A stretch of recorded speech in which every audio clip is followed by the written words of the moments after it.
Corona संक्रमण के तेज रफ्तार के प्रसार को देखते हुए पूरे राजस्थान के अंदर 19 अप्रैल 2021 से लेकर 3 मई 2021 तक पूरे प्रदेश में लॉकडाउन लगा दिया गया है। तो चलिए जान लेते हैं इसके रिगार्डिंग जो गाइडलाइंस हमारे गृह विभाग राजस्थान सरकार के द्वारा जो रिलीज करी गई हैं वो आखिरकार कौन सी हैं, किस चीज़ पर प्रतिबंध लगेगा, किस किस पर छूट है। तो चलिए जान लेते हैं पूरी रिपोर्ट क्या है। तो आप देख सकते हो यहाँ पर ट्वीट करा गया है राजस्थान गृह मंत्रालय के द्वारा, और मैं जो हूँ यहाँ पर आपको दिखाता हूँ ये रही गाइडलाइंस, ठीक है। और यहाँ पे भी लिखा हुआ है, यहाँ पर इन्होंने कोरोना संक्रमण के तेज रफ्तार के प्रसार को देखते हुए प्रभावी नियंत्रण एवं रोकथाम हेतु दिनांक हमारा 19 अप्रैल 2021 से लेकर हमारा 3 मई 2021 तक संपूर्ण प्रदेश में जन अनुशासन यानी कि पब्लिक डिसिप्लिन पखवाड़ा रहेगा। तो देखिएगा यहाँ पर लिखा हुआ है कि हमारा इस तारीख से लेकर इस तारीख तक हमारा पूरी तरह से लॉकडाउन बनाया जाएगा, और जिसके अंदर सभी हमारे कार्यस्थल, व्यावसायिक प्रतिष्ठान एवं बाजार बंद रहेंगे, ठीक है। पूरी मार्केट वगैरह सभी बंद रहेगी, और सामान्य गतिविधियां जिनके कारण कोरोना संक्रमण अधिक फैल रहा है प्रतिबंध होंगी। पूरी तरह से जिनके कारण कोरोना संक्रमण फैल रहा है वो सारी चीज़ें पर रिस्ट्रिक्शन लगा दिए हैं, वो पूरी तरह से बंद होंगे। और जन अनुशासन पखवाड़े के दौरान देखिएगा इन्होंने लॉकडाउन के स्थान पे जन अनुशासन यानी कि पब्लिक डिसिप्लिन पखवाड़े शब्द का इस्तेमाल करा है। तो इस दौरान लागू होने वाले जितने भी रिस्ट्रिक्शन हैं, प्रतिबंध हैं, जन सामान्य की सुविधा हेतु आवश्यक सेवाओं और वस्तुओं के निरंतरता उपलब्ध को ध्यान में रखते हुए निम्न पर लागू नहीं होंगे। तो देखिएगा किन किन पर ये प्रतिबंध लागू नहीं होंगे वो मैं आपको बता देता हूँ, ठीक है। और इन्हें छोड़कर सभी पर हमारे लागू होंगे। तो मैं आपको वो बता रहा हूँ जिन पर प्रतिबंध लॉकडाउन राजस्थान के लॉकडाउन में मतलब कि रोक नहीं लगेगी। तो देखिएगा जितने भी हमारे गवर्नमेंट एम्प्लॉयज़ हैं यानी कि सरकारी जितने भी हमारे कर्मचारी हैं वो अपना आइडेंटिटी कार्ड दिखाकर मतलब कि कहीं भी मतलब कि जा सकते हैं अपने काम के लिए, और उनके ऊपर किसी भी प्रकार का कोई भी प्रतिबंध नहीं है। उसके अंदर हैं जिला प्रशासन, गृह, वित्त और police, jail, home guard, control room और बोर आपका नागरिक सिक्योरिटी में लगे हुए, और फायर ब्रिगेड की गाड़ियां जो होती हैं उनसे जुड़े हुए हमारे, और इमरजेंसी सेवाएं जो हैं हमारी, पब्लिक ट्रांसपोर्ट, आपदा प्रबंधन और खाद्य एवं नागरिक आपूर्ति, नगर निगम विकास प्रन्यास और विद्युत, पेयजल, स्वच्छता, टेलीफोन, स्वास्थ्य एवं परिवार कल्याण एवं चिकित्सा संबंधी इत्यादि। तो ये जितने भी अधिकारी हैं इनसे जुड़े हुए वो सभी अपना आई कार्ड दिखाकर आ जा सकेंगे, ठीक है। इन पर किसी प्रकार का कोई प्रतिबंध नहीं है। अगला है केंद्र सरकार के आवश्यक सेवाओं से जुड़े हुए यानी कि जो हमारी सेंट्रल गवर्नमेंट है उससे जुड़े हुए जितने ऑफिस हैं और संस्थान अनुमत रहेंगे यानी कि वो चालू रहेंगे, और संबंधित क्रमिक उपयुक्त पहचान पत्र के साथ अनुमत होंगे। यानी कि कहने का मतलब ये है कि ये भी जो है हमारे आई कार्ड के साथ जा सकेंगे, और उपरोक्त के अलावा समस्त कार्यालय बंद रहेंगे। यानी कि कहने का मतलब ये है जो मैंने आपको अभी ऊपर बताए हैं उसके अलावा जितने भी ऑफिस हैं, जितने भी हमारे एम्प्लॉयज़ हैं, उनके अलावा वो पूरी तरह से उनकी एक्टिविटीज़ बंद रहेंगी। सभी stand, railway, metro station, airport पर आने वाले व्यक्तियों की यात्रा और टिकट दिखाने वाले आवागमन की अनुमति होगी। यानी कि आप टिकट दिखाकर जा सकते हो स्टेशन पे, और राज्य में आने वाले यात्रियों को यानी कि जो राजस्थान के अंदर यात्री आ रहा है तो यात्रा शुरू करने के पिछले 72 घंटे के अंदर कार्रवाई RT-PCR टेस्ट रिपोर्ट दिखानी अनिवार्य होगी। तो आपको रिपोर्ट दिखानी अनिवार्य होगी। अगली जो रिपोर्ट का पेज है उसमें है गर्भवती महिलाओं से जुड़ा हुआ स्टार्टिंग। तो गर्भवती महिलाएं हैं और रोगी हैं जो चिकित्सीय और स्वास्थ्य सेवाएं के परामर्श हेतु, तो इन पर किसी भी प्रकार का कोई भी रोक नहीं है।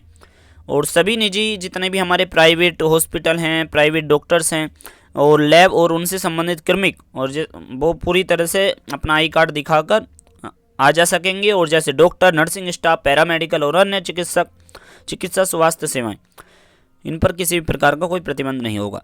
और खाद्य पदार्थ एवं किसानों के सामान, मंडी, फल सब्जी, और देखिएगा फल सब्जी यानी कि किसी भी मंडी डिपार्टमेंट पर किसी प्रकार का कोई प्रतिबंध नहीं होगा। डेयरी हो, चाहे वो दूध हो, पशु चारा हो, उससे संबंधित खुदरा, रिटेल, थोक, होलसेल और की दुकानें 5 बजे तक अनुमत होंगी। यानी कि ये 5 बजे तक हमारी खुली रहेंगी, और जहाँ तक संभव हो इनके द्वारा होम डिलीवरी की व्यवस्था की जाएगी। तो होम डिलीवरी का प्रावधान करा गया है। जो भी मंडी वगैरह हैं, जितने भी हमारे डेयरी हैं, सब्जी से जुड़े हुए खाद्य पदार्थ हैं, सब्जी एवं फलों के ठेले, cycle rickshaw, auto rickshaw, mobile van द्वारा साय यानी कि शाम 7 बजे तक ही बेचा जा सकेगा। जो सब्जियां हमारे ठेलों, साइकिल रिक्शा, ऑटो रिक्शा और मोबाइल वैन के द्वारा करते हैं वो 7 बजे तक ही बेचा जा सकेंगे।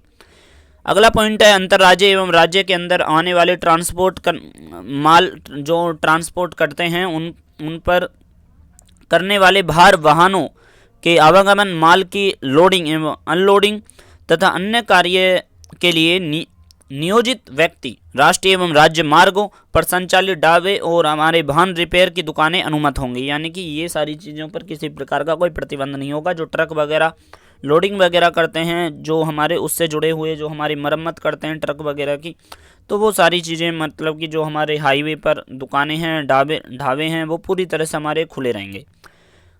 अगला पॉइंट है कि वर्तमान में रबी की फसलों की आवक मंडियों में हो रही है, आपको पता होगा, और तथा समर्थन मूल्य पर फसलों का क्रय किया जा रहा है और यह कार्रवाई की अनुमत होगी। यानी कि ये जो भी एक्शन लिया जाएगा वो पूरी तरह से मतलब कि संचालित रहेंगे।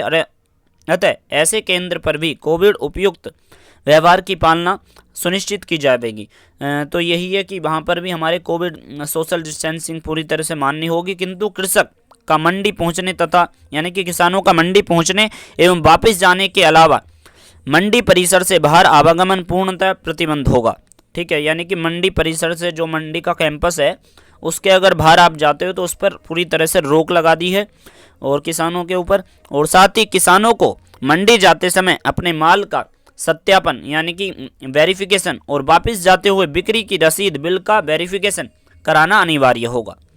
राशन की दुकानें बिना किसी छुट्टी के खुली रहेंगी और 45 वर्ष से अधिक आयु वर्ग के लोगों को जिन्होंने टीकाकरण हेतु पहले से ही रजिस्ट्रेशन करवा रखा है को टीकाकरण हेतु टीकाकरण स्थल पर जाने के लिए अनुमति होगी, किंतु साथ ही रजिस्ट्रेशन संबंधी डॉक्यूमेंट और अपना आई कार्ड ले जाना साथ अनिवार्य होगा। समाचार पत्र विवरण हेतु सुबह 4 बजे से लेकर 8 बजे तक छूट होगी। इलेक्ट्रॉनिक, प्रिंट मीडिया और क्रमिक को परिचय अपना आई कार्ड के साथ आने जाने की अनुमति होगी। जो हमारी शादियां हैं तो शादी समारोह जो है हमारे विवाह समारोह एवं अंतिम संस्कार से संबंधित गतिविधियां दिनांक हमारी 14 अप्रैल 2021 में जारी दिशा निर्देश का पालन करते हुए अनुमत होंगी। यानी कि देखा जाए तो जो हमारी 50-50 का इनमें वो बना रखा है कि 50 शादियों में जा सकेंगे लोग और 20 हमारे अंतिम संस्कार में जा सकेंगे। तो वो जो गाइडलाइन है उनके अकॉर्डिंग ही राजस्थान के लॉकडाउन में अनुपालन रहेंगे। पूर्व में निर्धारित प्रतियोगी परीक्षा यानी कि जितने भी कॉम्पिटिटिव एग्जाम हैं जो पहले निर्धारित करे जा चुके हैं और उसमें आने वाले जितने भी हमारे अभ्यर्थी हैं, पार्टिसिपेंट्स हैं, वो अपना एडमिट कार्ड दिखाने पर एग्जाम हॉल पर आवागमन की अनुमति होगी। तो देखिएगा बच्चों, बात ये है स्टूडेंटों के लिए भी ये है कि एसएससी की परीक्षा देने जा रहे जो भी स्टूडेंट हैं वो अपना आई कार्ड दिखाकर अपने एग्जाम हॉल में जा सकेंगे। और फार्मास्यूटिकल्स दवाएं एवं हमारी चिकित्सकीय उपकरणों से संबंधित दुकानों पर किसी भी प्रकार का कोई भी प्रतिबंध नहीं होगा।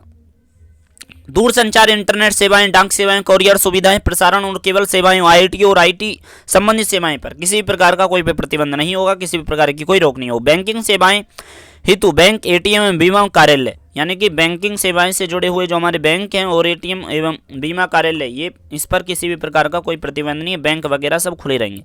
सेबी स्टॉक से संबंधित व्यक्तियों को उपयुक्त पहचान पत्र के साथ अनुमति होगी। जो हमारे स्टॉक एक्सचेंज और सेबी से हमारे जुड़े हुए हैं, फाइनेंशियल स्टॉक इन्वेस्टमेंट से जुड़े हुए जो हमारे लोग हैं वो अपना आई कार्ड दिखाकर आ जा सकेंगे।